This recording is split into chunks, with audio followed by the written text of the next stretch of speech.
Okay, so the first time I watched this 2019 Marvel film, Captain Marvel. Back in the day, when it first came out, I did not really like it, and it felt really stuffed in at the last minute. It felt like, oh, we're shoving this in, right? In this highlight of this series, you're shoving this last minute character. Question is, how do I like Captain Marvel now? And how does it fit in some 2 years later from the fact? Let's find out.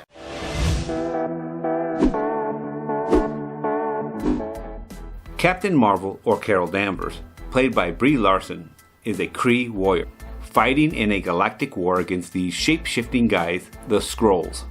Everything seems more or less okay, and then she ends up, through circumstances, ends up on Earth. And that's when things get really interesting. She starts realizing through random memories that she had an entire life on this planet. And well, things aren't just what she believed they were. Boy howdy guys, I just did not like this movie when I first saw it. And there was a number of reasons why I didn't like it. And I feel like I need to address them a little bit. First off, the character was stuffed in there. Like at the last minute, they stuff in this new character. All this time we build this relationship with all these characters, like years of establishing them and what they do in their relationship. And all of a sudden we're stuffing in some character. Like, what? Now's the time? Then there's these claims that not only she's being stuffed in, but she's apparently the most powerful Avenger ever. Like, really? I remember thinking at the time, no, there's no way you're the most powerful Avenger. They have built up these characters. Thor absorbed a freaking sun in him.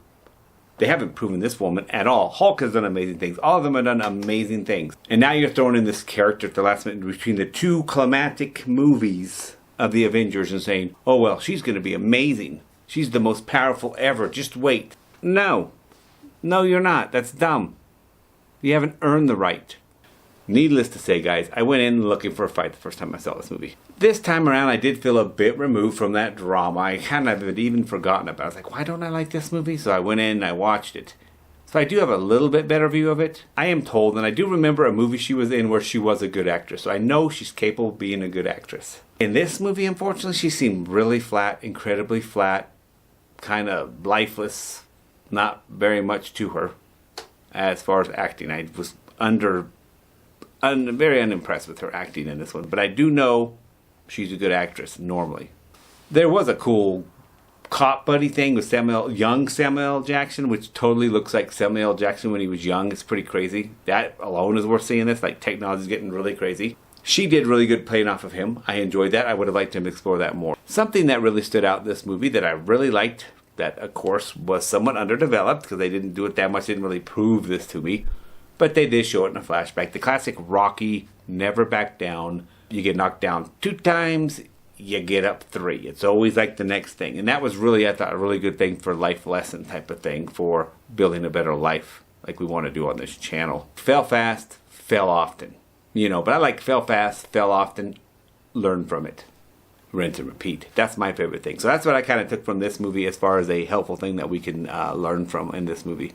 Second time around, I really wanted to like this movie more. I did like it a little bit more, but the movie just falls short of expectations for the period of time that we're in. The Marvel movies that are coming out, this one is just kind of a generic superhero movie. The effects are cool, but the coloring's flat and drab, and they had some neat ideas of different types of relationships, but they had so many of them. They were having the buddy cop movie thing they were trying for, and they were trying to do the long lost best friend thing and then they were trying to have a relationship with the daughter, and then they were trying to have this master Jedi relationship where there's betrayal or something.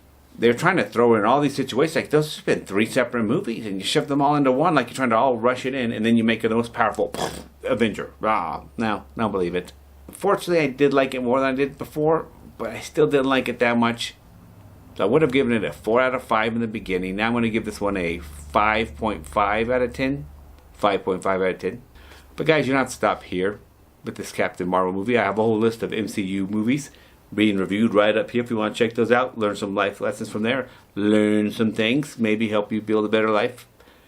Or you can choose some other random movie right there. Whatever the case, you don't have to stop learning now.